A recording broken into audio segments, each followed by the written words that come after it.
দেশ বিদেশের বিনোদন অঙ্গনে নানা রঙিন খবর নিয়ে শুরু করছি আজকের আয়োজন দেশ শোবিজ। রঙিন দুনিয়ার খবর নিয়ে হাজির হয়েছি আমি কেয়া লস্কর। দর্শক, চলুন তাহলে শুরু করি আজকের দেশ শোবিজ। গেমার ডিটেকটিভ কাইজারের মুন্সিয়ানা ভোলেনি দর্শক।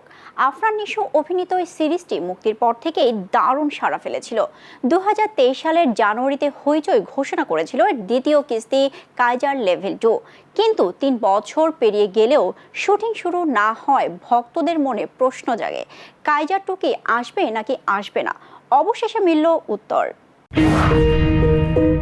2022 সালে তুমুল জনপ্রিয় ডিটেকটিভ থ্রিলার কাইজার। খ্যাপাটি ভিডিও গেমার আর ডিটেকটিভ কাইজার চরিত্রে আফরান নিশোর অভিনয় মাতিয়েছিল দুই বাংলা। 2023 সালের জানুয়ারিতে ওটিটি প্ল্যাটফর্ম হইচই বেশ ঢাকঢোল পিটিয়ে ঘোষণা দেয় এর সিকুয়েল কাইজার লেভেল 2। কিন্তু দেখতে দেখতে কেটে গেছে 3টি বছর, তবুও কেন আলোর মুখ দেখল না বহুল প্রতীক্ষিত এই সিরিজ? সম্প্রতি সামাজিক যোগাযোগ মাধ্যমে এক পোস্টের এই রহস্যের জট খুলেছেন স্বয়ং পরিচালক তানিম নূর। নতুন নির্মাতাদের আইপি রাইটস বা মেধাস্বত্ব নিজের কাছে রাখার পরামর্শ দিয়ে তিনি আক্ষেপও প্রকাশ করেন। নির্মাতা লেখেন, আমার অভিজ্ঞতা বলে তরুণ ফিল্মমেকারদের জন্য আইপি রাইটস বা মেধা সম্পদ অধিকার কিন্তু স্রেফ কোনো আইনি প্যাচ নয়। এটা আপনার ক্রিয়েটিভ ফ্রিডম আর ভবিষ্যতের সবচেয়ে বড় শক্তি। ওই পোস্টে মন্তব্য ঘরে এক ভক্তের প্রশ্নের জবাবে তানিম নূর স্পষ্ট জানান, কাইজার আর করা হচ্ছে না। যেহেতু এই ক্যারেক্টার এবং সিরিজের কপিরাইট তার নিজের কাছে নেই, তাই ইচ্ছা থাকা সত্ত্বেও কাইজার 2, কাইজার 3 কিংবা কোনো সিনেমা বানানো তার পক্ষে সম্ভব নয়। কপিরাইট সম্পূর্ণ আটকে আছে ওটিটি প্ল্যাটফর্ম হইচইয়ের কাছে। এ বিষয়ে বিস্তারিত জানতে নির্মাতা তানিম নূরের সঙ্গে মুঠোফোনে যোগাযোগ করা হলে তিনি দেশ টিভিকে জানান, কাইজার অনেক সময় আমাকে প্রচুর মানুষ করে না বলে আর কি, অনুষ্ঠানে বা ইন্টারভিউতে, তাই আর কি ক্লিয়ার করে দেওয়া। এটা তো আসলে বহু আগেই তাই পোস্টপোন, এটা করছি না আর কি, এটি যেন আর এটা নিয়ে প্রশ্ন না করে। আর কপিরাইটের বিষয়টা সেটা হচ্ছে যে এখন সামনে যে দিন এসেছে, এখন আসলে যারা রাইটার বিশেষ করে বাংলাদেশে, তারা যেন কপিরাইট করে নেয় তাদের কাজগুলো, তাহলে ফিউচারে আর্থিকভাবে তারা মানে আর একটু ভালোভাবে থাকতে পারবে আর কি। এই ঘটনা প্রকাশে আসতেই ভক্তদের মনে প্রশ্ন, তবে কি হইচইয়ের সঙ্গে কোনো মনস্তাত্ত্বিক দ্বন্দ্বে জড়ালেন নির্মাতা? তানিম নূর অবশ্য জানিয়েছেন হইচই বা কারোর সঙ্গে তার কোনো ঝামেলা নেই। অন্যদিকে হইচই বাংলাদেশের কান্ট্রি ডিরেক্টর সাকিব আর খান জানিয়েছেন, কাইজার 2 না আসার আসল বাণিজ্যিক কারণ। তানিম যেটা বলেছে সেটা একটু মিস ইন্টারপ্রেট করা হচ্ছে। কাইজার 2টা যখন আমি করার জন্য তাদেরকে বললাম, যখন ওটা হচ্ছে না বাজেটের কারণে, আমি বললাম তাদেরকে তারা কোনোভাবেই 13টা এপিসোড থেকে কমাবে না। মেধার সত্ত্ব নিজের কাছে না থাকা আর ওটিটি প্ল্যাটফর্মের বাজেট জটিলতার বলি হলো কাইজার 2।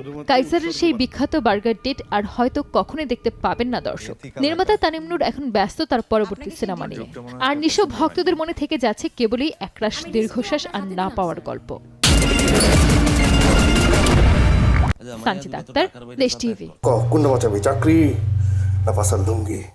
পর্দায় তারা নায়ক, নায়িকা কিংবা মহাতারকা, কোটি দর্শক তাদের চেনেন এক নামে, কিন্তু ক্যামেরার বাইরে পরিবারের কাছে কি তারা সেই একই মানুষ? পর্দার পরিচয়, দর্শকের দেওয়া নাম আর পরিবারের আদরের ডাক, এই 3 পরিচয়ের গল্প নিয়েই আজকের আয়োজন। ভাবিস না লিডার। নাম কখনো পরিচয়, কখনো ইতিহাস। এমন ঘটনা শুধু সাধারণ থেকে অসাধারণ হয়ে ওঠা মানুষদের বেলায় নয়, ঘটে যায় তারকাদের জীবনেও। তারকাদের জীবনে এমন কিছু নাম থাকে যা কোনো পোস্টার বা সিনেমার টাইটেলে থাকে না। সেই অজানা নামে ডাকে মা, বাবা, পরিবারের কেউ অথবা প্রিয়জন। আবার সেই নাম থাকে ছোটবেলার স্মৃতিতে। আমি কোথায় বলছি? সালমান শাহর কথাই ধরা যাক।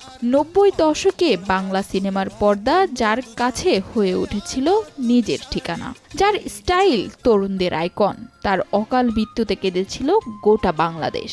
এখন যার মৃত্যু রহস্যে ঘেরা, সেই সালমানের পারিবারিক নাম কি ছিল? 3 অক্ষরের ছোট্ট একটি নাম, ইমন। স্নেহময়ী মা, মামা অথবা পরিবারের আপনজন ডাকতেন সেই নামেই। সংগঠন আদর্শকে কেন্দ্র করে মজবুত হয়। আর একটু পিছনে ফিরে যাওয়া যাক, বাংলা চলচ্চিত্রের একটি যুগ যার হাতে গড়ে উঠেছে তিনি রাজ্জাক। সাংবাদিক আহমেদ জামান চৌধুরী তাকে উপাধি দিয়েছিলেন নায়করাজ। তারপর থেকে আপামর মানুষের কাছে তিনি নায়করাজ হয়েই আছেন, কিন্তু পরিবারের কাছে তিনি ছিলেন রাজু নামে। নায়করাজ বা সালমান দুই প্রজন্মের নাম তো জানা গেল, এই সময়ে পর্দা জোড়ানো নায়ক সাকিবের নাম কি? দর্শকের কাছে তিনি কিং খান, আবার কারো কাছে মেগা স্টার। কিন্তু তার আসল নাম কি জানেন? মা তাকে ডাকেন মাসুদ রানা বলে। তারকা খ্যাতি সাকিবের আড়ালে যেন পড়ে আছে এই নামটি। প্রয়াত খল অভিনেতা হুমায়ুন ফরিদি, তার কথা মনে আছে? যার পর্দা কাঁপানো হাসি আর অভিনয় এখনো কানে বাজে। বন্ধুরা তাকে ডাকতেন ফরিদীপ বা পাগলা নামে। তবু আমাকে উকিলের কাগজটা ফিরিয়ে দাও। চিত্রনায়ক ফারুকীকে সবাই ডাকতেন মিয়া ভাই নামে, কিন্তু পুরো পরিবার তাকে চিনতেন আদরের দুলু বলে। নায়কদের তো জানলেন, নায়িকাদের ডাক নাম কি? নাম কাজী শারমিন নাহিদ নূপুর। কি নামটি অপরিচিত লাগছে? এই কাজী শারমিন নাহিদ নূপুরই সবার প্রিয় নায়িকা শাবনূর। অবশ্য পরিবার তাকে নূপুর নামেই ডাকে। ভক্তদের কাছে ডাকনাম মৌসুমী বলে পরিচিত হলেও পারিবারিক নাম আরিফা পারভিন জামান। মিষ্টি হাসির জয়া আহসানকে আমরা সবাই জয়া নামে চিনলেও বিয়ের আগে তার নাম ছিল জয়া মাসুদ। এদিকে বর্তমান তরুণদের ক্রাশ মেহজাবিন চৌধুরীকে তার পরিবার আর কাছের বন্ধুরা আদর করে ডাকেন জেনিফার বা জেনি নামে। নিশ্চয়ই অন্দরমহলে কোনো গুরুতর ঘটনা ঘটেছে। পর্দায় তারা তারকা, দর্শকের কাছে কিংবদন্তি, কিন্তু ঘরের মানুষের কাছে সেরফ নিজের মানুষ। নাম বদলেছে, পরিচয় বদলেছে, বদলেছে সময়ও, তবু ভালোবাসার সেই ডাকটি চিরচেনা সুর হয়ে রয়ে গেছে। ঈশিতা রহমান, দেশ টিভি। ব্যাটারি চালিত সাদা কালো টেলিভিশন, পাড়ার সবাই মিলে চাঁদা তুলে ভিসিআর ভাড়া করে রাতভর সিনেমা দেখা, পছন্দের নায়কের ভিউ কার্ড জমানো কিংবা ক্যাসেট প্লেয়ারে গান শোনা। 90 দশকের এই রঙিন নস্টালজিয়ার সমর্থক শব্দটির নামই যেন সালমান শাহ।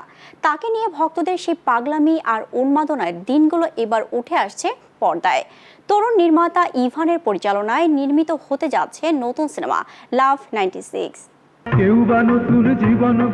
রূপালী পর্দার এক জাদুকর, যার হাসিতে কুপকাত হতো লাখো তরুণী, আর যার স্টাইল অন্ধের মতো অনুকরণ করত কোটি তরুণ। তিনি আর কেউ নন, বাংলা চলচ্চিত্রের রাজপুত্র সালমান শাহ। 90-এর দশকে তাকে ঘিরে এদেশে যে উন্মাদনা তৈরি হয়েছিল তার কোনো দ্বিতীয় নজির নেই। প্রিয় নায়কের এক ঝলক দেখতে সিনেমা হলে ভক্তদের মারামারি, প্রিয় তারকার অকাল প্রাণে ভক্তদের আত্মাহুতির মতো চরম পাগলামি, সবই জড়িয়ে আছে তার নামের সাথে।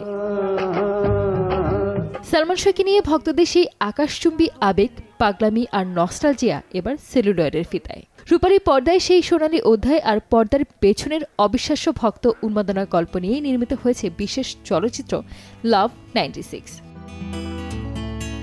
তরুণ নির্মাতা ইভান মল্লিক পরিচালিত এই সিনেমাটি গত 10 মে বাংলাদেশ চলচ্চিত্র সার্টিফিকেশন বোর্ড থেকে কোনো কর্তন ছাড়াই অর্থাৎ আনকাট ছাড়পত্র পেয়েছে।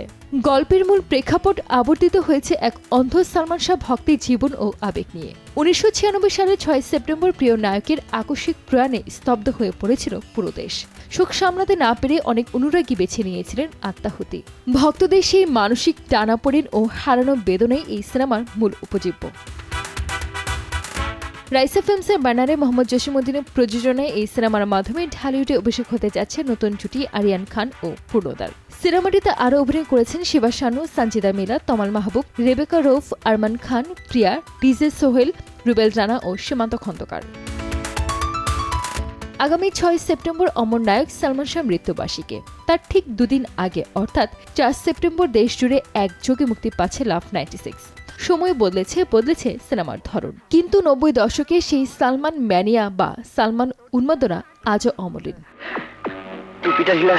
নতুন এই চলচ্চিত্রটি দর্শকদের ফিরিয়ে নিয়ে যাবে সেই আবেগের দিনে, যা মনে করিয়ে দেবে রাজপুত্ররা কখনো মরে না, তারা বেঁচে থাকে ভক্তদের হৃদয়ে অনন্তকাল। রূপালী পর্দায় সেই সোনালী সময় আর সালমান শাহর উন্মাদনা নতুন প্রজন্মের দর্শকদের কতটা আলোড়িত করতে পারে, এখন সেটাই দেখার অপেক্ষা। সঞ্জিদ আক্তার, দেশ টিভি। কোনো গল্পের একটি তারিখও কতটা গুরুত্বপূর্ণ হয়ে উঠতে পারে তা প্রমাণ করেছে দৃশ্যম। সিনেমার মূল ঘটনার তারিখ 2 অক্টোবর, আর সেই ঘটনা থেকেই একের পর এক টান উত্তেজনাপূর্ণ মুহূর্ত তৈরি হয়েছে। মালায়ালাম সিনেমাটির হিন্দি রিমেকে অভূতপূর্ব সাড়া পেয়েছেন অজয় দেবগন। জানবো সিনেমাটির বিস্তারিত। वो एक चौथी फेल गंवार आदमी है, कितना होशियार हो सकता है। কখনো কখনো নিয়মকানুন বা আইনের ঊর্ধ্বে উঠে যায় পরিবার, আর সেই পরিবারের কাছে দিন শেষে ফেরে মানুষ। এমন এক গল্প টানা কয়েক বছর ধরে বলছে দৃশ্যম, যার প্রথম কিস্তি মুক্তির পর এসেছিল দ্বিতীয় কিস্তি, তারপর তৃতীয় কিস্তির অপেক্ষাও মিটেছে। মালায়ালাম এই সিনেমার জনপ্রিয় হওয়ার পর এসেছে হিন্দি ভাষাতেও। ভাবা যায় খোদ বলিউড করেছে রিমেক। প্রতিটি কিস্তির রিমেকের প্রধান চরিত্রে অভিনয় করেছেন অজয় দেবগন। শেষ কিস্তিতেও যেন তারই অভিনয় দেখার অপেক্ষা। কোনো কোনো গল্পের একটি তারিখও কতটা গুরুত্বপূর্ণ হয়ে উঠতে পারে তা বারবার প্রমাণ করেছে দৃশ্যম। হিন্দি রিমেকের এই সিনেমাটির মুক্তির তারিখ ঘোষণা করা হয়েছে 2 অক্টোবর। তারপর থেকে অপেক্ষা টানটান উত্তেজনা দর্শক শিবিরে। মালায়ালাম সিনেমাটির হিন্দি রিমেকে অভূতপূর্ব সাড়া পেয়েছেন অজয় দেবগন, যার প্রথম 2 কিস্তির পর এবার আসছে দৃশ্যম 3। সিনেমাটির মূল ঘটনাও ঘটেছিল 2 অক্টোবর। সেই তারিখটা এবার মুক্তির তারিখ হিসেবে ঘোষণা করেছে অজয় দেবগন টিম। তারিখটা অবশ্য আগেই জানানো হয়েছিল, এবার প্রকাশ পেল পোস্টার। 24 আগস্ট সিনেমাটির নাম ও পোস্টারে দেখা গেছে অজয়ের একটি চোখ। দৃশ্যম দ্য কনক্লুশনের সেই রহস্যময় চোখেই যেন লুকিয়ে আছে গল্পের যত অজানা মোড়। পোস্টারের সঙ্গে অজয় লিখেছেন, প্রতিটা মানুষের দৃষ্টিভঙ্গি আলাদা হয়, আর আমার কাছে আমার পরিবারই সবকিছু। এছাড়া পোস্টারে একটি বাক্য লেখা রয়েছে এভাবে, আমার কাছে সত্য সঠিক কেবল আমার পরিবার। অর্থাৎ আগের 2 পর্বের মতো এবারও পরিবারকে রক্ষা করার জন্য নিজের সর্বোচ্চ চেষ্টা করবে অজয় দেবগনের চরিত্র বিজয় সালগাওকার। এর আগে টিজারেও বিজয়ের মানসিক অবস্থার আভাস পাওয়া গিয়েছিল। সেখানে নিজের সম্পর্কে মানুষ বছরের পর বছর ধরে যে নানা নাম দিয়েছে সেসবের কথাই বলতে শোনা যায় তাকে। তবে বিজয় স্পষ্ট করে দেয় নিজের পরিবারই তার কাছে সত্য। অভিষেক পাঠক নির্মিত দৃশ্যম দ্য কনক্লুশনে আরও অভিনয় করেছেন টাবু, শ্রিয়া শরণ, রজত কাপুর, ইশিতা দত্ত, কমলেশ সাওয়ান্ত, জয়দীপ আহলাওয়াত, প্রকাশ রাজ সহ অনেকেই। সবার অভিনয় দেখার জন্য অপেক্ষা করতে হবে 2 অক্টোবর অবধি। বিনোদন ডেস্ক, দেশ টিভি। অবশেষে অবসান হতে চলেছে দীর্ঘ প্রতীক্ষার ভারতীয় চলচ্চিত্রের অমর সৃষ্টি, রূপের জাদুকরী ও কিংবদন্তি অভিনেত্রী মধুবালার বায়োপিক তৈরির কাজ আনুষ্ঠানিকভাবে শুরু হতে যাচ্ছে।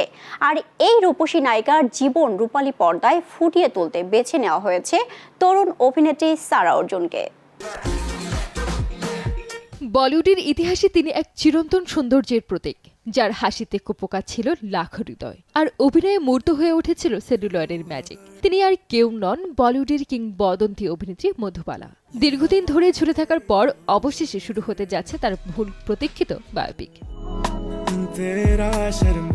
জসমিত রিনের পরিচালনায় ও সঞ্জয় লীলা বানসালী প্রযোজনায় এই সিনেমায় রূপালী পর্দার মধুবালা হয়ে দর্শকদের সামনে হাজির হচ্ছেন তরুণ অভিনেত্রী সারা অর্জুন। বর্তমানে বানসালী ব্যস্ত তার নতুন সিনেমা লাভ অ্যান্ড ওয়ার নিয়ে। ভারতীয় সংবাদ মাধ্যম থেকে জানা যায় সিনেমাটি একটি গানের শুটিং বাকি। আগামী সপ্তাহে গোরেগাঁওয়ের রয়্যাল পাম্পস প্রাসাদে সেই গানের শুটিং হবে।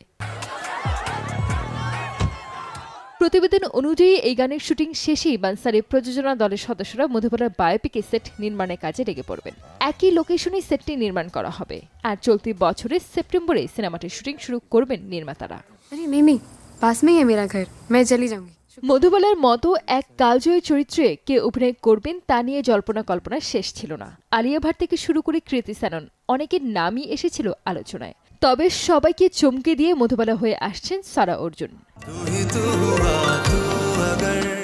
শিশুশিল্পী হিসেবে মণিরত্নমের পন্নিয়িন সেলভান সিনেমাতে নজর কাড়া সারা এখন পূর্ণাঙ্গ অভিনেত্রী। কিছুদিন আগে ধুরন্ধর দিয়ে ব্যাপক পরিচিতি পেয়েছেন তিনি।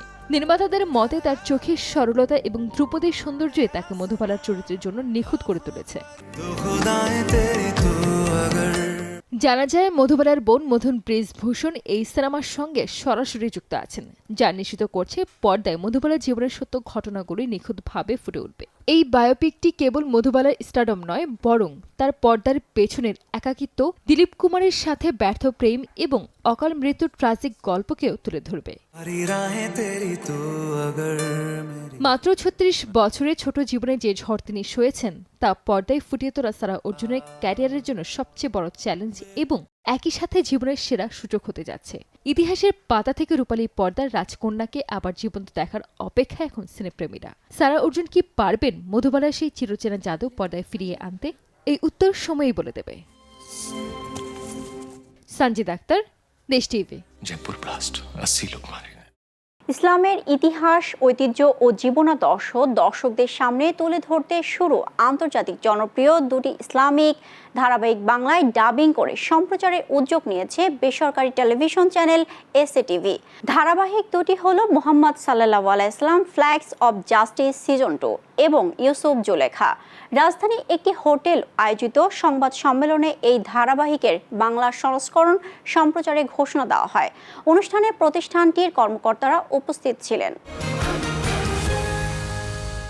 এই ছিল আমাদের আজকের দেশ শোবিজ। আগামীকাল আবারও দেখা হবে নতুন নতুন সব খবর নিয়ে। ততক্ষণ পর্যন্ত ভালো থাকুন, সুস্থ থাকুন আর দেখতে থাকুন অবশ্যই দেশ শোবিজ।